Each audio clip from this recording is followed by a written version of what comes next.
Salut les cinéphages, c'est Merej, et aujourd'hui on continue le cycle David Cronenberg. Cette fois-ci, on vient parler de Existence, un film sorti en 1999, un mois après Matrix, et sous ces airs de film comme ça traitant du jeu vidéo, en fait, on est beaucoup plus sur quelque chose traitant du jeu de rôle, hein. Voilà, on est plus dans The Game, on est plus, dans un film qui va parler aussi de masque social, hein. Évidemment, dans la vie, on joue un rôle tout le temps, que ce soit au travail, avec les amis, ou, en réunion de groupe, comme dans le début du film, hein, ça commence comme ça, ils font une expérience tous ensemble, et du coup, David Cronenberg explique ça, il dit, c'est un film sur le fait de jouer un rôle.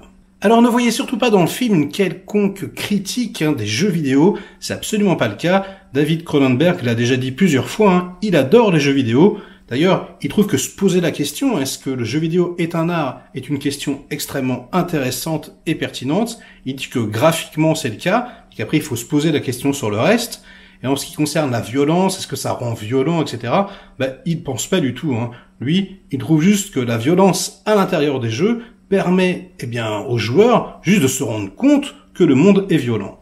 Alors le film traite de réalité virtuelle, il y en a plusieurs couches, ça peut faire penser un peu à l'ancêtre d'Inception, comme ça, et c'est très très Kadickien, j'ai envie de dire, et d'ailleurs, il y a une référence directe à Philippe K. Dick dans le film. Il s'agit des sacs Purty Pack qui sont présents dans le livre de K. Dick, Le Dieu venu du Centaure, et David Cronenberg explique qu'il aurait pu dédicacer carrément le film en entier à K. Dick, mais qu'il a préféré, comme ça, lui glisser une petite dédicace. Alors, c'est un film extrêmement particulier formellement, et j'arrivais pas vraiment à déterminer pourquoi, mais ça y est, j'ai enfin compris, et au début ça me posait vraiment un problème. C'est-à-dire que quand, un personnage rêve, ou quand il est dans une réalité alternative, moi personnellement en tant que spectateur, j'aime bien que ce soit légèrement différent. Par exemple, que ce soit un petit peu décadré, ou que ce soit comme dans Matrix. Vous savez, cette couleur verte, elle signifie qu'on est dans la matrice, etc. Peut-être, je sais pas, changer un tout petit peu la lumière, mettre un effet peut-être stroboscopique, j'en sais rien, le faire en dessin animé, un peu comme dans Scanner Darkly, etc. Et là, en fait, il y a rien, il y a pas d'effet. Et du coup, j'étais en train de me dire, c'est quand même un petit peu bizarre, quoi. Pourquoi est-ce qu'il n'a pas fait ça? Mais il est plus fort que moi, en fait, David, puisque il est extrêmement intelligent, et il le dit, évidemment, il a réfléchi, ils ont même fait des tests par ordinateur, ils ont altéré un petit peu ce qu'ils avaient filmé, ils ont mis des flares, etc., etc. Et puis, en fait, il explique que c'est un peu comme dans le morphing, pour Terminator 2. Ça marche dans Terminator 2, mais après, tout le monde l'utilise, et donc, sa crainte, c'était que ça vieillisse, d'une certaine façon.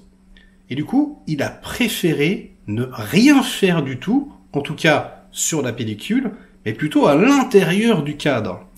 Et là où c'est extrêmement intéressant, quand on le sait, parce que ça se voit pas forcément au premier abord, c'est que le film fait un peu plat, un peu cheap. Et on se dit, mais pourquoi?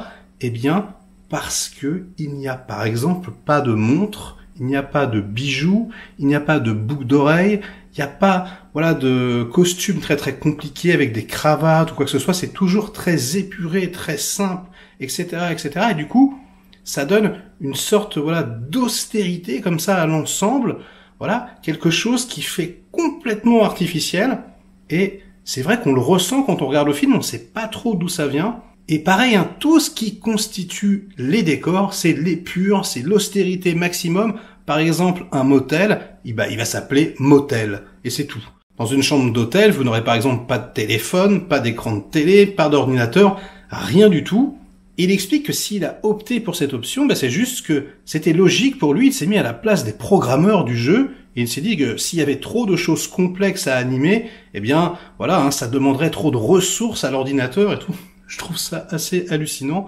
Bref, il va vraiment encore une fois dans les détails, ça se voit pas au premier abord, mais c'est un film extrêmement riche, et tout ce qui peut s'apparenter à des défauts, en fait, non, c'est réfléchi, et finalement, non, ce sont des qualités. Il est vraiment incroyable, c'est vraiment un putain de génie. Il utilise en plus d'autres artifices qui sont extrêmement subtils et extrêmement malins. Par exemple, quand les personnages roulent en voiture, alors que dans Crash, il fait tout en practical, par exemple, il sait le faire. Là, non.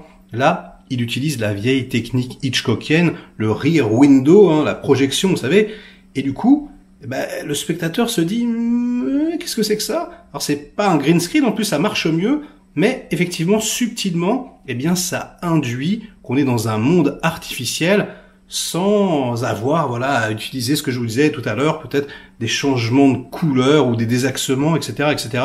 C'est encore une fois beaucoup plus sobre, invisible. Il est fort. Et tout est traité de façon extrêmement subtile, comme ça, c'est jamais frontal, il donne jamais les réponses, mais juste des petits indices. Le personnage d'Allegra, par exemple, joué par Jennifer Jason Leigh, elle se balade comme ça avec une chaussure de ski, elle met des choses à l'intérieur, etc. Et on se dit, mais qu'est-ce que c'est que ça? C'est une sorte de vestige, un truc, bon. Et puis plus tard dans le film, on apprend, ils arrivent dans une station de ski où il y a Ian Holmes qui est planqué à l'intérieur, et en fait on nous dit, mais tu sais bien que dans la société, maintenant, les gens ne font plus de ski physiquement. Et du coup,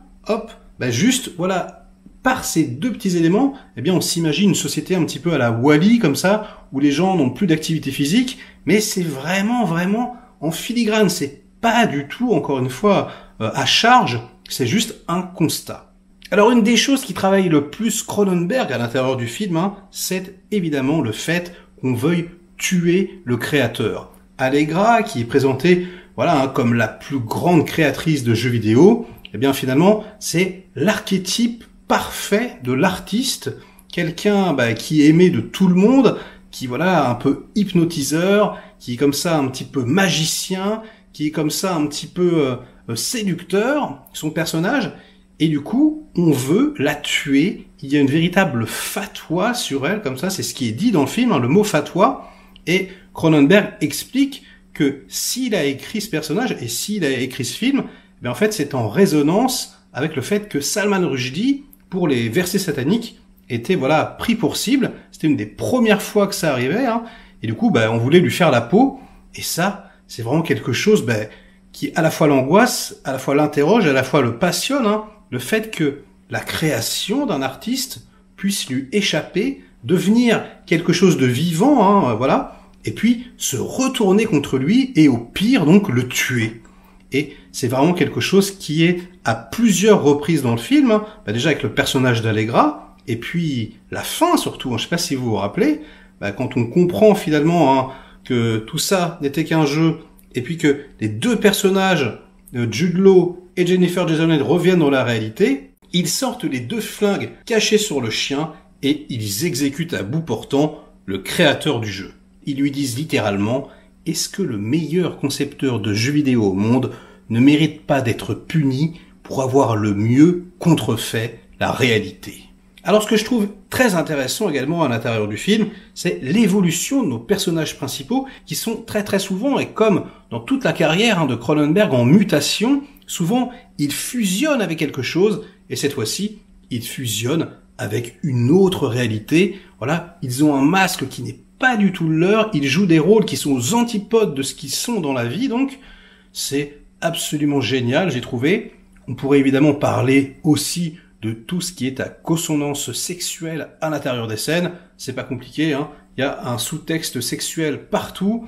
Il y a même une scène où, on peut aller l'apparenter un petit peu à un viol gay, avec l'excellent Willem Dafoe comme ça qui va prendre du gros machin énorme pour percer des deuxièmes trous du cul au-dessus de la colonne vertébrale pour pouvoir mettre dedans comme ça un cordon ombilical qui va le relier à une réalité parallèle. Enfin bon, comme d'habitude, c'est complètement barré. On a également des flingues qui, pour ne pas être détectés par les détecteurs de métaux, sont faits de matière organique qui tirent des dents comme ça.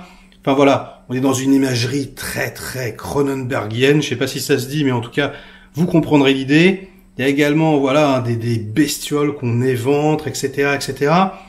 Et c'est marrant parce que quand on regarde le film la première fois, on est vraiment extérieur. Mais c'est voulu en fait, c'est fait exprès. Il adore ça, il adore jouer avec le langage. Et vous savez, dans Matrix, par exemple, il y a quelque chose. On dit quand on est blessé dans la matrice, on est blessé dans le monde réel.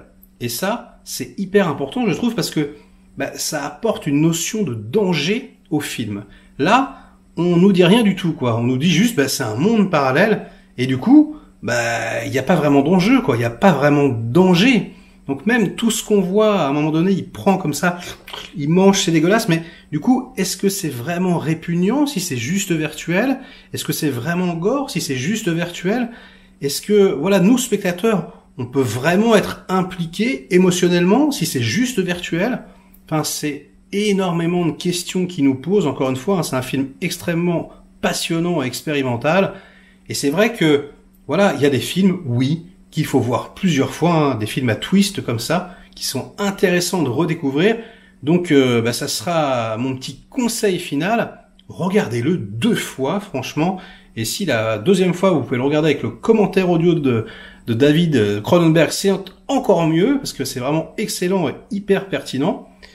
Donc bah voilà, écoutez, un film assez mal aimé, hein, surtout quand il est sorti, mais qui maintenant petit à petit voilà est de plus en plus apprécié. Donc bah, j'espère que cette vidéo vous aura intéressé. Hein. J'ai pas parlé de la musique d'Howard Shore, par exemple, bon, qui est un petit peu plus subtile que d'habitude, quoi. Elle est moins ostentatoire, mais elle est très très belle. Et bah, j'ai envie de vous dire, sur ces belles paroles, c'est la fin de cette vidéo. Donc likez-la si elle vous a intéressé, délikez-la sinon. Inondez-moi de commentaires pour faire marcher le petit robot YouTube comme d'habitude. Et nous, on se retrouve très vite pour de prochaines aventures. Ciao!